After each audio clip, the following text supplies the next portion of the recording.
नमस्कार, मैं हूं आपके साथ कविता राणा।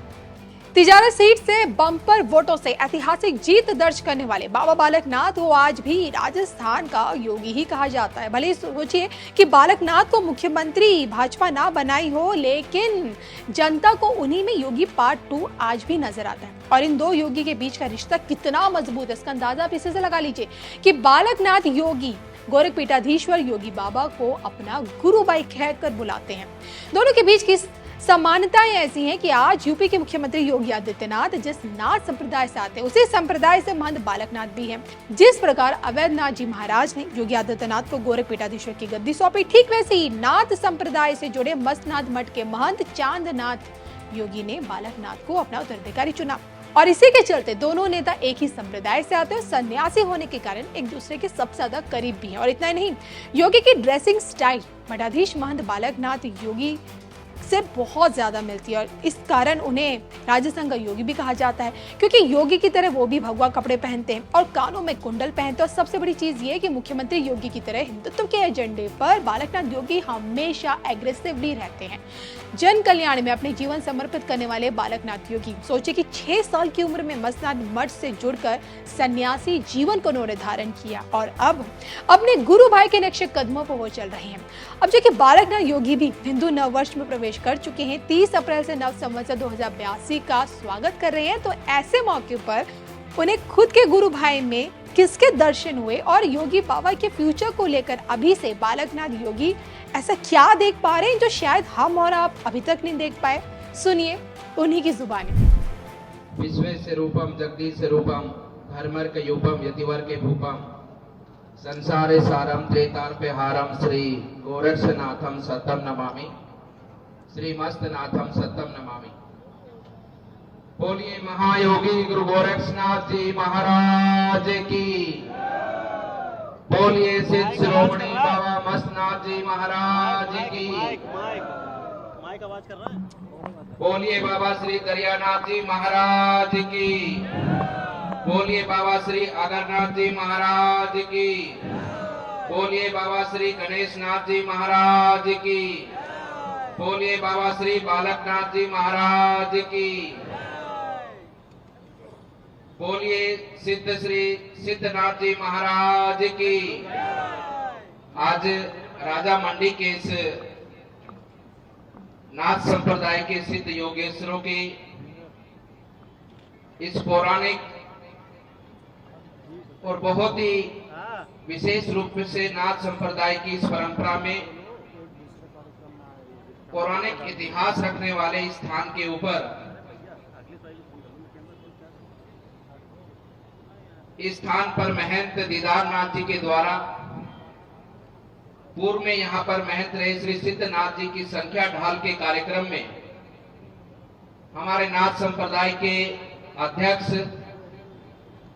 उत्तर प्रदेश के माननीय मुख्यमंत्री जी गोरक्ष पीठाधीश्वर योगी आदित्यनाथ जी का आज आगमन हुआ है। मैं नाथ संप्रदाय के और खड़दर्शन संत समाज के समस्त योगेश्वरों से निवेदन करता हूं कि जोरदार ताली बजाकर उनका अभिनंदन स्वागत करें और एक बार जोर से जयघोष मेरे साथ में बोलिए, सिद्धो आदेश, सिद्धो आदेश। बोलिए महायोगी गुरु गोरक्षनाथ जी महाराज की।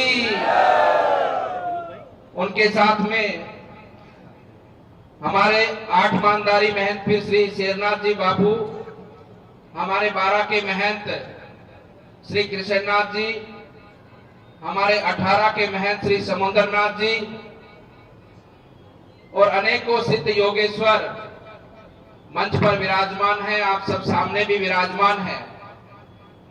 ये बहुत ही सुंदर क्षण है हम सब के लिए कि हमारे सिद्ध योगेश्वरों ने नाथ संप्रदाय की परंपरा को, महायोगी गोरक्षनाथ जी की इस परंपरा को बहुत ही भक्ति भाव और सेवा भाव के साथ में इन कार्यक्रमों के माध्यम से उनको निरंतर आगे बढ़ाने का काम हमारे सिद्ध योगेश्वर करते हैं। आज उसी कार्यक्रम के निमित्त जो नाथ संप्रदाय की एक परंपरा है कि अपने गुरुजनों का जो उपदेशी होते हैं उनका संख्या ढाल कर एक भंडारे का कार्यक्रम योगी दीदारनाथ जी ने आज इस राजा मंडी के स्थान पर, दरियानाथ जी के स्थान पर आयोजन कर हम सिद्ध सभी नाथ संप्रदाय के योगेश्वरों को यहाँ पर आमंत्रित किया है। और इस कार्यक्रम की महत्वता और विशेषता इस बात से और भी बढ़ जाती है कि इस कार्यक्रम में हमारे नाथ संप्रदाय के अध्यक्ष योगी आदित्यनाथ जी का आगमन होता है, जिसके माध्यम से हमें अपने कर्तव्यों का पालन करने और हमारी परंपरा को हम और ऊर्जा के साथ में अपनी राष्ट्र सेवा को आगे बढ़ाते हुए जनमानस के कल्याण में किस प्रकार से आगे बढ़ाते हुए अपने जीवन को, अपने संन्यास परंपरा को निर्वहन करने का हमें मार्गदर्शन प्राप्त होता है। सभी सिद्ध योगेश्वर ये तो भली बात ही जानते हैं, और मैं भी बहुत फलीभूत था उस पल का जब भगवान श्री राम लला के मंदिर का भूमि पूजन अयोध्या के अंदर आयोजित हुआ था। उस समय पर मेरे मन में ये विचार उत्पन्न हुए कि महायोगी गोरक्षनाथ जी जो शिव अवतारी है, उनकी कितनी अद्भुत लीला है और कितना दिव्य ये चमत्कार है, ये पल है।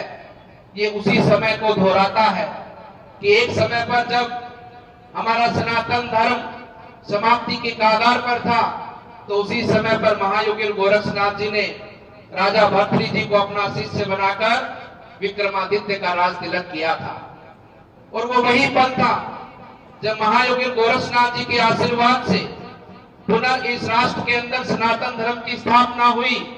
और आज भी हमारे देश को पूरी दुनिया सोने की चिड़िया कहती है। वो वही कालखंड था जब विक्रमादित्य के समय पर भारत के अंदर सोने की मुद्राएं संचालित होती थी, चलती थी।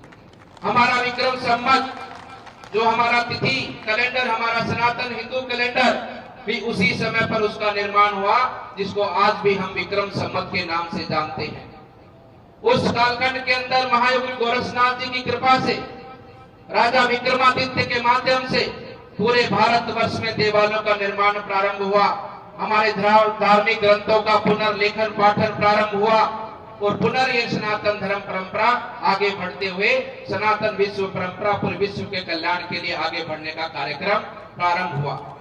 वो वही क्षण मुझे उस पल याद आता है कि उसी परंपरा का एक योगेश्वर, उसी परंपरा को मानने वाला एक योगेश्वर, उसी पीठ का एक महंत जब उत्तर प्रदेश के अंदर मुख्यमंत्री बनता है, तो राम मंदिर के बनने का मार्ग भी आगे बढ़ता हुआ हम सबको दिखाई देता है।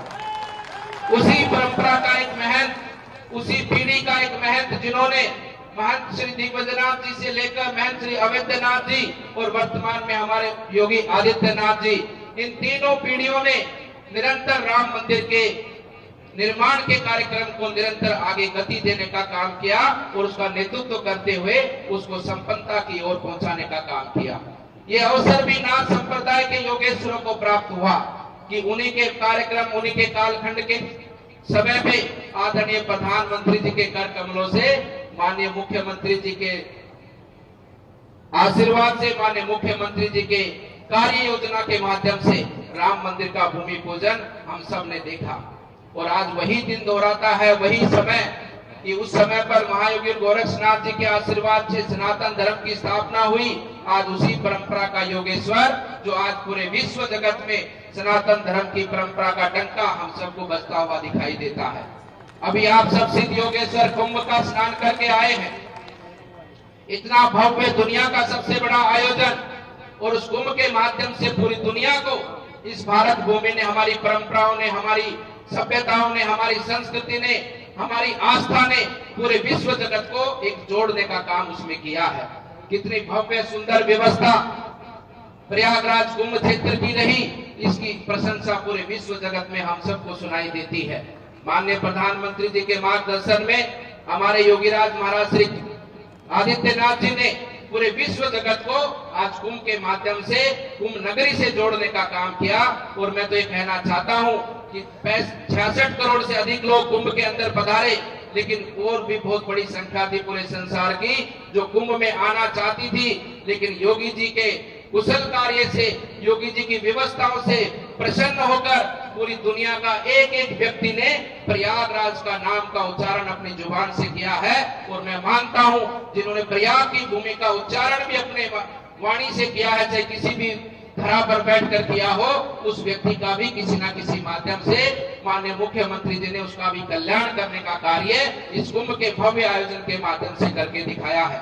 इसलिए बंधुओं, हमारे सिद्ध योगेश्वर यहाँ पर बैठे हैं, हम सबका दायित्व बनता है कि हम अपनी परंपराओं का निर्वाह करते हुए, ये हमारी अलौकिक और एक दिव्य परंपरा जो अनादि काल से चलती आई परंपरा है, हम सब योगेश्वरों का दायित्व बनता है कि हम पूरी निष्ठा भाव से अपनी परंपरा का निर्वाह करते हुए इस सनातन परंपरा को माननीय योगी आदित्यनाथ जी के मार्गदर्शन में उसको आगे बढ़ाते हुए इसी प्रकार से अपने भारत भूमि के निर्माण के कार्य में हम सब योगेश्वर जुड़कर अपने कर्तव्यों का निर्वहन करते हुए अपने इस भूमि का कल्याण करने का काम करें, अपनी इस भूमि को आगे बढ़ाने का काम करें। यही कहते हुए अपनी वाणी को विराम देता हूँ। बोलिए महायोगी गुरु गोरक्षनाथ जी महाराज की जय।